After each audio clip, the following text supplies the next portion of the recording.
segala puji syukur kita panjatkan kehadirat Allah Subhanahu wa taala karena pada siang hari ini kita masih diberi kesehatan dan kesempatan untuk bisa hadir di ruang guru untuk kegiatan kita terkait sosialisasi visi, misi, dan tujuan sekolah. Salawat dan salam senantiasa kita curahkan kepada bimbingan kita Nabi Muhammad SAW, kepada para sahabat, keluarga, dan juga kepada pengikut-pengikut beliau hingga yaumul akhir nanti. Baiklah, Ibu Guru hebat, pada kesempatan kali ini izinkan saya untuk mempresentasikan terkait visi, misi, dan tujuan sekolah yang akan kita terapkan di tahun ajaran baru nanti di tahun 2026-2027. Jadi saya mulai dengan seperti kita ketahui bersama bahwa visi kita yang lama ini adalah membentuk siswa yang berakhlak mulia, cerdas, dan peduli terhadap diri serta lingkungan sekitar. Nah, kenapa kita perlu mengadakan penyelarasan visi misi? Karena kita juga dituntut dengan kemajuan teknologi dan semakin riskannya karakter anak-anak saat ini.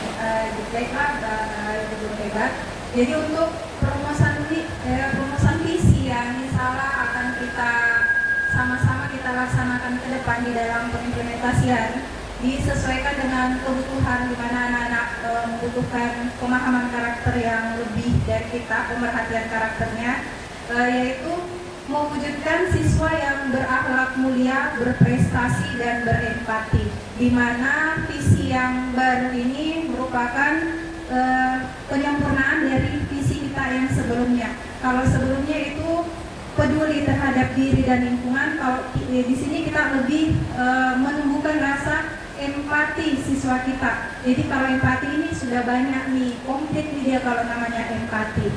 Baiklah, Ibu Guru hebat.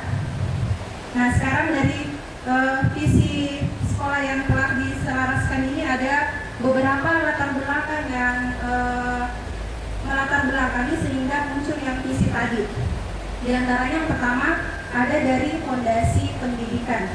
Jadi pendidikan dasar itu merupakan fondasi krusial. Jadi tingkat SD ini adalah waktu krusial untuk mengembangkan literasi dasar, numerasi, serta nilai-nilai moral dan sosialnya.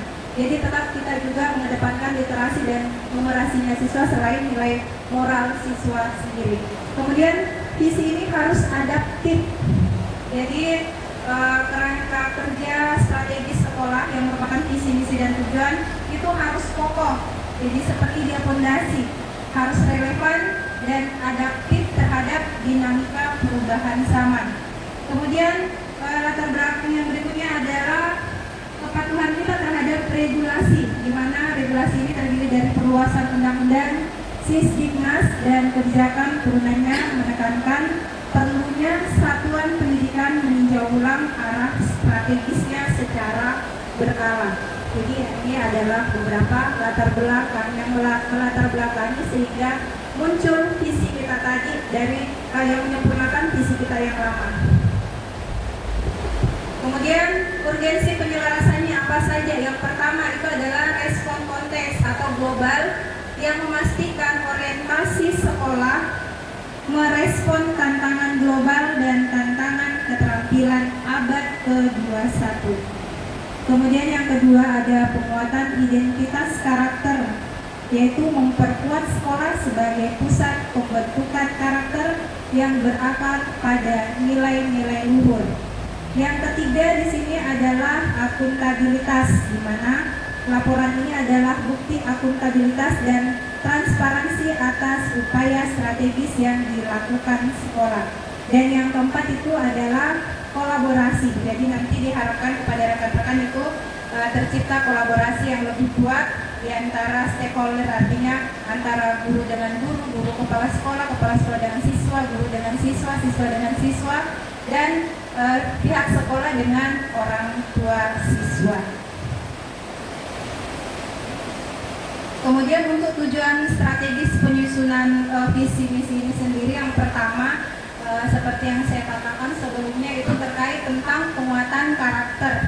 Jadi memastikan penanaman nilai-nilai akhlak mulia, diantaranya apa saja, yaitu ada kejujuran, ada disiplin, ada toleransi, ada tanggung jawab. Nah ini semua nanti yang insya Allah kita implementasikan di dalam kegiatan kita sehari-hari agar tumbuh kebiasaan karakter baik pada siswa. Yang kedua itu adalah peningkatan kualitas dan prestasi. Di sini menciptakan tujuan terukur untuk akademiknya dan non-akademiknya. Jadi dengan kata lain, kalau misalkan anak-anak tidak mampu di bidang akademik, kita gali dia di non-akademik. Tidak mampu di non-akademik dan tidak mampu di akademik, kita ciptakan lingkungan belajar yang aman dan nyaman bagi siswa kita. Jadi kalau tidak ada yang bisa kita harapkan di siswa, maka sekolah yang kita angkat. Jadi karena orang itu mengenal sekolah kita mungkin tidak ada prestasi akademik di SDT Malaba misalkan, tidak pernah nih muncul lagi non akademiknya, tapi bagus sekolahnya di sana, aman, nyaman anak-anak untuk belajar. Jadi itu adalah brand dari sekolah kita secara tidak langsung. Visi kita ini menjadi brand di sekolah kita. Merek kalau kata biasa kita dengar mereknya. Terus yang ketiga itu integrasi sosial emosional atau empati. Nah ini tadi yang saya katakan bukan cuma peduli pada lingkungan dan diri, tetapi dia lebih kompleks lagi, yaitu dalam hal empati untuk mengembangkan kecerdasan sosial dan kepedulian tinggi terhadap lingkungan sekitar. Artinya lingkungan sekitar bukan cuma di sekolah tetapi dengan masyarakat dan keluarga. Yang berikutnya keterpaduan program menyelaraskan RKS dan RKAS agar setiap kegiatan mendukung visi dan misi. Dan yang berikutnya adalah meningkatkan transparansi, artinya menyediakan kerangka kerja yang jelas bagi evaluasi kinerja sekolah. Jadi dari beberapa proses terhadap pembuatan visi misi atau penyelarasan visi misi tadi ini, kita dapat mengambil kesimpulan. Yang pertama, proses komprehensif itu adalah penyelarasan telah dilaksanakan melalui 4 tahap tadi ya. Tahap utama yaitu ada assess, ada desain, kemudian implement, dan MRC yang berfokus pada pembelajaran mendalam. Jadi kita ini fokusnya pada pembelajaran mendalam atau deep learning. Kemudian yang kedua itu ada bukti akuntabilitas. Jadi kegiatan yang kita lakukan sekarang ini itu menjadi bukti akuntabilitas dan komitmen nyata sekolah untuk memperkuat fondasi pendidikan karakter. Jadi kalau besok-besok ada yang tanya, Ki, pernah maukah kita duduk bersama merumuskan? Ya ini adalah salah satu buktinya. Karena kan kita melihat bersama visi misi baru kita selaraskan sudah sesuai tidak visi misi tak dengan kebutuhan zaman atau kemajuan teknologi atau tingkat kemajuan karakter anak-anak, bagaimana, apakah perlu pengembangan karakter yang lebih komplit atau beberapa bagian saja. Kemudian yang ketiga itu adalah fokus kualitas. Jadi upaya ini bertujuan meningkatkan kualitas pembelajaran yang berdaya saing. Terus yang keempat itu adalah ajakan. Jadi seperti tadi, mari kita bersama-sama mengawal dan mewujudkan visi misi sekolah. Kira-kira kalau kita mau mengawal dengan mewujudkan visi misi sekolah melalui apa nantinya? Melalui pengimplementasian kita sehari-hari, baik kita di dalam kelas maupun kita di luar sekolah juga. Jadi implementasinya nyata, bukan sekedar bahwa inilah visi misi saya, ini sebagai dokumennya, tapi harus ada pengimplementasian ke depan. Jadi itu tadi beberapa tahapan yang telah kita lakukan di dalam menyempurnakan atau menyelaraskan visi misi sekolah kita. Nah, kalau tadi visi, di sini saya tampilkan misi. Di sini dari visi itu ada 3 indikator yang lahir, di mana indikator pertamanya yaitu adalah akhlak mulia. Jadi akhlak mulia ini berkaitan dengan pengembangan karakter dan spiritual siswa. Seperti ada tadi jujur, apalagi tadi? Ya, bertanggung jawab, apalagi? Oke, disiplin, apalagi? empati, etika, ya, dan utamanya di sini adalah religius ya. Oke, religius. Kemudian indikator yang kedua seperti berprestasi. Kalau berprestasi kita kira-kira fokusnya kemana ini? Kalau prestasi tadi pada pada pencapaian akademik dan non akademik. Kemudian indikator yang ketiga itu adalah empati. Kalau empati ini dari mana kita ukur? Dari kemampuan siswa untuk bisa bersosialisasi, berkolaborasi, berinteraksi ya. Jadi boleh dikata bahwa empati ini adalah kunci untuk membangun hubungan yang sehat dan menciptakan lingkungan sekolah yang suportif. Kemudian dari indikator ini lahirlah misi.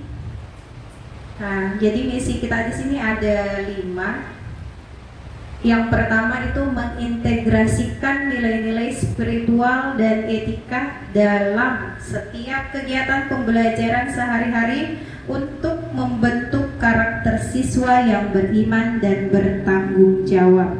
Kira-kira kalau kita hubungkan tadi dengan visi misi, ada nggak kaitannya ini misi kita yang pertama? Ada di mengintegrasikan nilai-nilai spiritual. Berarti dia di indikator apa tadi ini? Indikator 1 Di. Oke. Terus yang kedua, misi kita yang kedua, mendorong siswa. Jadi tugas kita adalah mendorong siswa untuk mengembangkan pemikiran kritis, kemampuan kolaborasi dan komunikasi efektif melalui pembelajaran berbasis proyek dan pemecahan masalah nyata. Kalau kita hubungkan tadi dengan visi dan indikator, dia di indikator mana tadi? 3 Di dengan 2, karena ya ada empatinya, ya pemikiran kritis, kolaborasi, dan ada empatinya, komunikasi efektif. Jadi ini semua nanti guru hebat yang bisa kita implementasikan di dalam kegiatan takjil. Kemudian misi yang ketiga, membentuk siswa yang mandiri dengan menumbuhkan kesadaran diri dan tanggung jawab atas proses belajar dan pengembangan diri siswa. Yang keempat ini adalah membangun budaya sekolah yang mengutamakan kesehatan fisik dan mental, serta menumbuhkan kesadaran dan kemandirian siswa dalam menjaga kesejahteraan diri dan lingkungan. Yang terakhir, menguatkan peran siswa sebagai warga negara yang bertanggung jawab dengan melatih mereka untuk berpartisipasi aktif di dalam lingkungan sekolah dan masyarakat. Jadi komplit ya, visi, misi, ada semua kaitannya dengan indikator. Misinya ada kaitannya dengan indikator yang lahir dari visi yang sudah diselaraskan. Kemudian selain itu ada namanya tujuan sekolah. Jadi tujuan sekolah, kalau visinya ada 5, tujuan sekolahnya juga di sini ada 5. Yang pertama itu membangun karakter siswa yang beriman. Jadi sesuai tadi kan yang religius. Kemudian yang kedua, meningkatkan kompetensinya murid. Berarti indikator yang kedua tadi yang berprestasi. Yang ketiga, mewujudkan siswa mandiri. Berarti dia masuk di indikator 2 dengan 3. Kemudian menciptakan lingkungan sekolah yang sehat, indikator 3, dan menyiapkan siswa menjadi warga negara yang bertanggung jawab, itu adalah indikator ke-3. Jadi Ibu Guru hebat, ini tadi beberapa yang bisa saya tampilkan terkait indikator dari visi kita yang sudah diselaraskan, kemudian visi dan misi dari sekolah yang akan kita lakukan, yang akan kita implementasikan, dan tujuan yang kita harapkan tercapai ketika kita sudah melakukan visi tadi. Jadi itu tadi pemaparan saya terkait visi, misi, dan tujuan sekolah yang akan insya Allah akan kita pedomani di tahun ajaran 2026-2027. Dari hasil pemaparan tadi mungkin ada dari ibu guru hebat yang mau bertanya. Ada yang bertanya? Oke. Assalamualaikum warahmatullahi wabarakatuh. Waalaikumsalam warahmatullahi wabarakatuh. Terima kasih kepada Ibu yang sudah memberikan kesempatan kepada saya untuk bertanya. Yang ingin saya pertanyakan adalah berdasarkan tadi penyelarasan dokumen yang tersusun, menurut Ibu apa saja kesenjangan yang ada dari visi misi yang lama dengan visi misi baru yang ada, dan kemudian bagaimana tantangan untuk menjawab hal tersebut. Terima kasih. Assalamualaikum warahmatullahi wabarakatuh.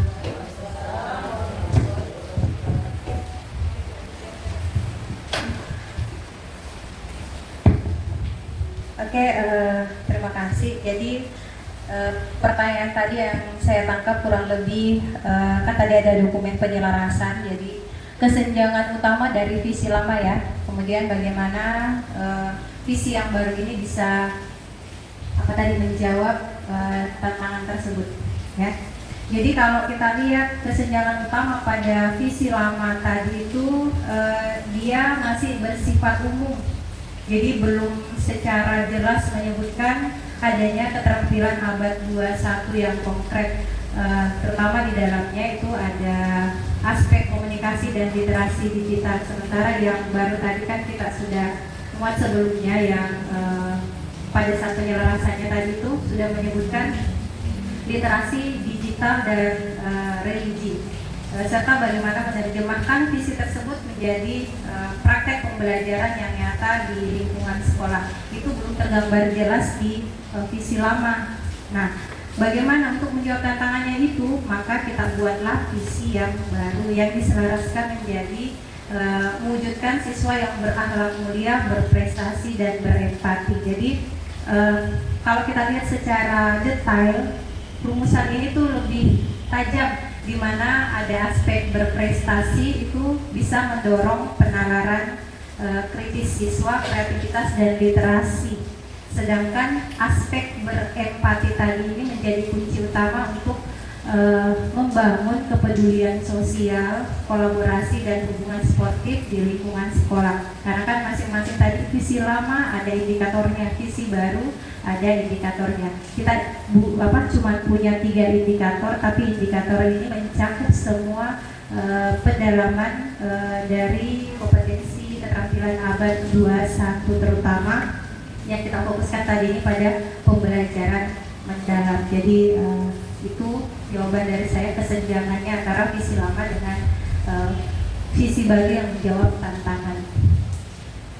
Mungkin masih ada atau terima kasih atas kesempatan yang diberikan.